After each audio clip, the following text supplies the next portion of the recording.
ready আজি প্ৰথমবাৰৰ কাৰণে লোকসভাৰ অধ্যক্ষগৰাকী অসমলৈ আহিলে আৰু আপোনাৰ অধ্যক্ষতাৰ দিনত এই ভাল দিনটো আহিলে কেনেধৰণৰ কি আজি কেনেকৈ আদৰিলে কি বাৰ্তা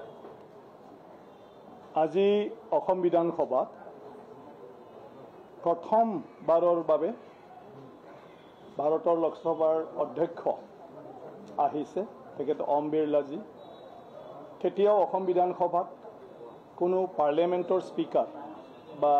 সংসদৰ অধ্যক্ষ অহা নাছিলে অসমলৈ আহিছিলে কিন্তু বাহিৰৰ পৰাই ঘূৰি গৈছিলে কিন্তু এইবাৰ বিধানসভাৰ মানে ভিতৰত বিধানসভাৰ হলত আহি ফালে বিধায়কসকলৰ মাজত থাকি ফালে ইয়াত তেওঁ মত বিনিময় কৰি গ'ল আৰু এটা ভাষণ ৰাখি থৈ গ'ল সেইটো আমাৰ অসম বিধানসভাৰ কাৰণে গৌৰৱৰ কথা আৰু সমগ্ৰ অসমৰ কাৰণেও সেয়া গৌৰৱৰ কথা আজি তেখেতে আহাৰ কাৰণে আমি এটা সম্বৰ্ধনা অনুষ্ঠানো তাত অনুষ্ঠিত কৰিলোঁ আমাৰ অসম বিধানসভা লাইভ বুলি আমি এতিয়া আমাৰ বিধানসভাৰ কাৰ্যসূচী আৰু ইয়াৰ লগতে অন্যান্য বিধানসভাৰ বিভিন্ন বিষয়ত প্ৰচাৰ কৰিবৰ কাৰণে এটা পৰ্টেল আমি আৰম্ভ কৰিছোঁ যিটো পৰৱৰ্তী পৰ্যায়ত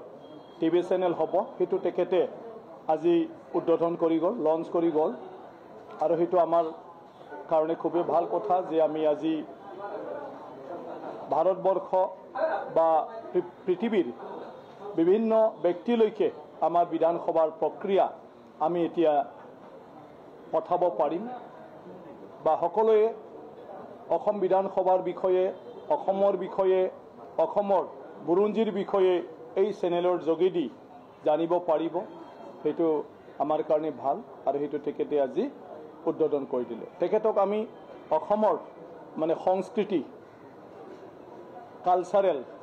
ইয়াৰ প্ৰগ্ৰেম আমি প্ৰদৰ্শন কৰিলোঁ কম সময়ৰ ভিতৰত হ'লেও আমি তেখেতক প্ৰদৰ্শন কৰিলোঁ যিটো চাই তেখেতে খুব মানে ভাল লাগিল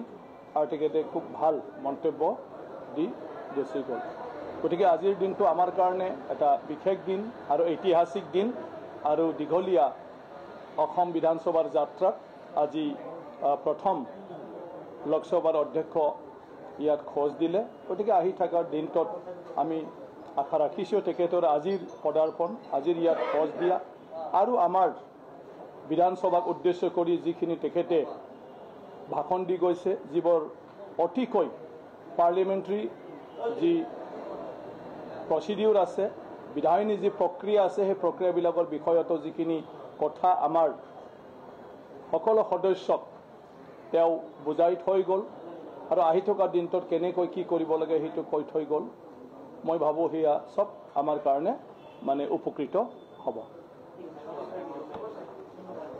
এইটো পৰিবই ঠিক আছে